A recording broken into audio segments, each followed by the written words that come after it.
नमस्कार विद्यार्थी मित्रांनो, आज आपण वर्ग 9वा विषय मराठी मधील कविता घेणार आहोत वनवासी. विद्यार्थी मित्रांनो, या चॅनलमध्ये मी कविता वर्ग 9वा जी मराठी विषयाची कविता वनवासी ही कविता घेणार आहे.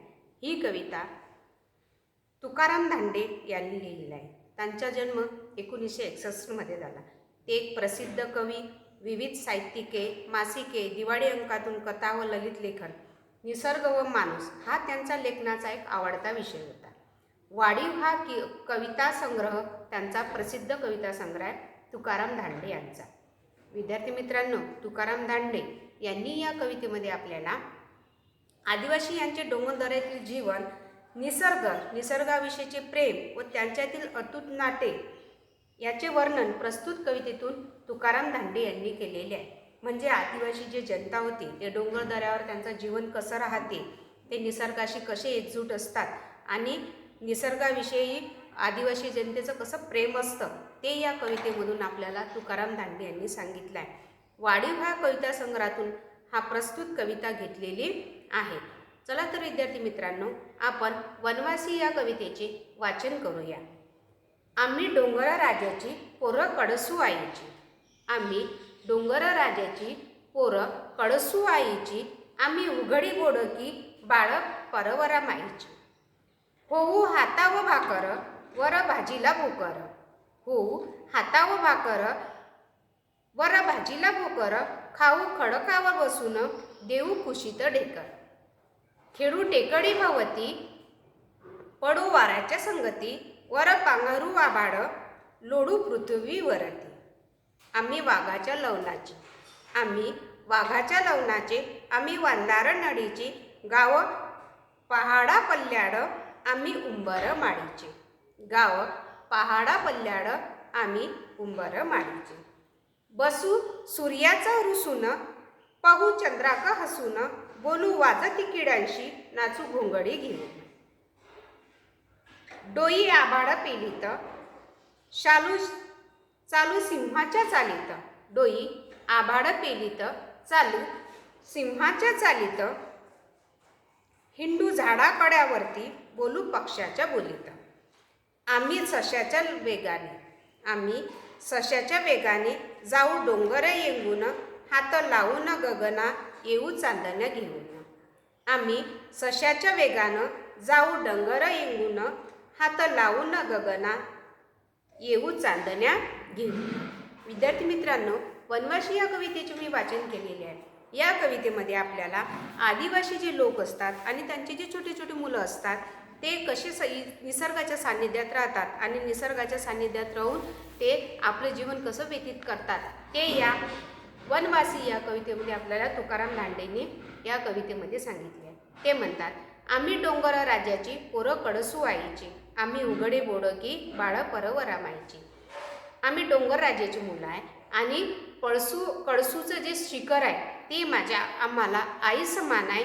आम्ही उघडी बोडकी, कारण आदिवासी मुलं जंगलात राहतात.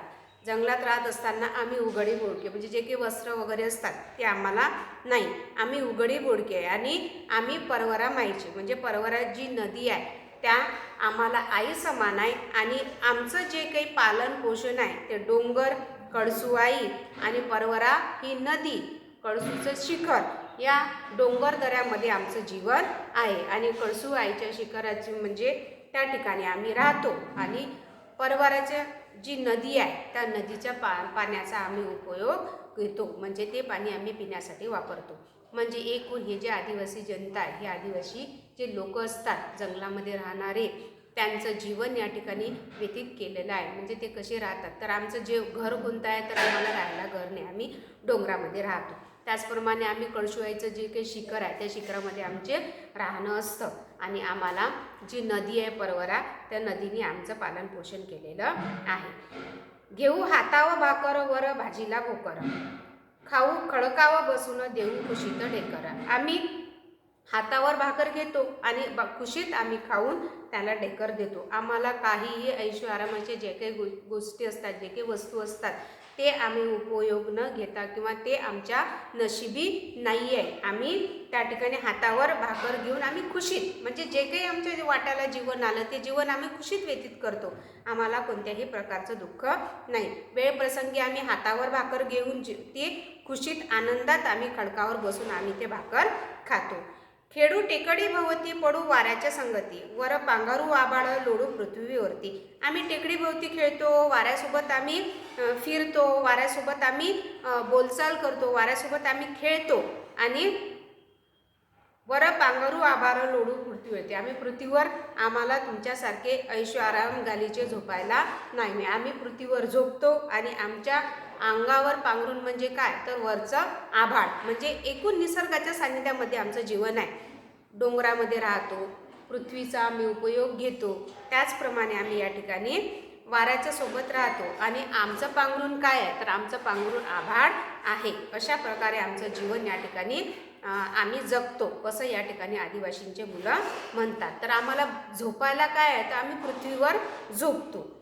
आम्ही वाघाच्या लवणाचे, आम्ही वांदार नळीचे. आम्ही वाघाच्या लवणाचे, वांदार नळीचे, गावं पहाडा पल्ल्याडा आम्ही उंबरं माडायचे. आम्ही वाघाच्या लवणाचे म्हणजे या ठिकाणी आम्ही जेव्हा जंगलामध्ये राहतो तर आम्हाला वाघ किंवा वांदार म्हणजे जे माकडं असतात त्या माकडाच्या संगतीमध्ये आम्ही राहतो. आणि आमचं गाव कुठं तर वहाड पल्लार आमचं गाव आहे. आणि उंबरमाडीचे म्हणजे या एकूण जंगलाच्या सानिध्यामध्ये जसं वाघ असो की माकड असो की जंगलाच्या सानिध्यामध्ये आमचं जीवन असतं.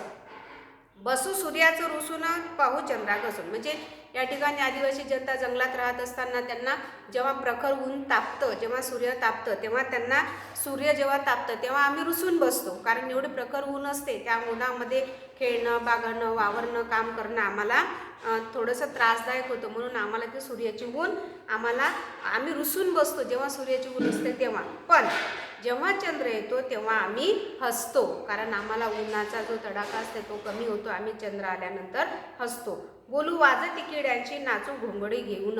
रात्री जे किडे असतात त्या रातकिडे असतात त्यांच्याशी आम्ही बोलतो आणि घोंगडी घेऊन आम्ही नाचतो. म्हणजे एकूण आम्ही आनंदाने जंगलामध्ये आमचं जीवन आम्ही व्यतीत करतो. डोई आबाड पेलीत, चालू सिंहाच्या चालीत, हिंडू झाडा कड्यांवरती, बोलू पक्ष्याच्या बोलीत. आम्ही आमच्या डोक्यावर आभाळाचं ओझं पेललेलं आहे आणि आम्ही सिंहाच्या चालीत चालतो. सिंहाच्या चालीत चालतो म्हणजे आमचं जे काही हे जंगल आहे, जे काही निसर्ग आहे, निसर्गाच्या सानिध्यामध्ये राहणं एक स्वाभिमान, एक आम्हाला अभिमान आहे. सिंहाच्या चालीमध्ये आम्ही ऐटीत राहतो जंगलामध्ये. त्याचप्रमाणे हिंडू झाडाच्या कड्यावरती, बोलू पक्ष्याच्या बोलीत. आम्ही झाडांच्या कड्यावर आम्ही हिंडतो आणि पक्ष्याच्या बोलीमध्ये आम्ही बोलतो. पक्ष्यांची, प्राण्यांची जे काही बोली असतात त्या बोलींमध्ये आम्ही बोलतो, कारण आमच्या सानिध्यामध्ये आजूबाजूला आमचा अधिवास हाच आहे. आणि आजूबाजूला जे काही पक्षी असतात, प्राणी असतात, नदी असते, जमीन असते, वर आकाश असते, हे आमचं सर्व वास्तव्य या ठिकाणी असतं. आमचा सर्व सहवास या ठिकाणी असतो आणि या सर्व सहवासामध्ये आम्ही आमचं जीवन व्यतीत करतो. आम्ही सश्याच्या वेगाने जाऊ डोंगर येंगून. आम्ही सश्याच्या वेगाने जातो आणि डोंगर येंगून येतो, म्हणजे डोंगर आम्ही चढतो. हात लावून गगना येऊ चांदण्या घेऊन. आमची महत्वाकांक्षा एवढी मोठी आहे की आम्ही गगनाला हात लावून आम्ही जमिनीवर येऊ शकतो. म्हणजे ही जी आदिवासी जनता आहे, ही आदिवासी जनता जंगलामध्ये राहत असताना ते एक आनंदित आपलं जीवन व्यतीत करत असते. म्हणजे जंगलामध्ये जरी राहत असले तरी त्यांना निसर्गाच्या सानिध्यामध्ये ज्या काही गोष्टी असतात, झाडे, नदी, डोंगर, झोपू पृथ्वीवरती, आकाशाचं पांघरून घेऊ. आम्ही जे काही जंगलामध्ये जे प्राणी असतात त्यांची बोली आम्हाला समजते, कारण आमचं राहणं त्यांच्याच आजूबाजूला असतं. अशा प्रकारे या ठिकाणी आदिवासी जंगलातील डोंगर दऱ्यातील जीवन, निसर्गाविषयीचे आदिवासींचे प्रेम या ठिकाणी आपल्याला तुकाराम धांडे यांनी व्यक्त केलेले आहे. अशा प्रकारे विद्यार्थी मित्रांनो, ही जी कविता आहे वनवासी, ही कविता मी तुम्हाला कवितेचे स्पष्टीकरण मी तुमच्यासमोर केलेले आहे.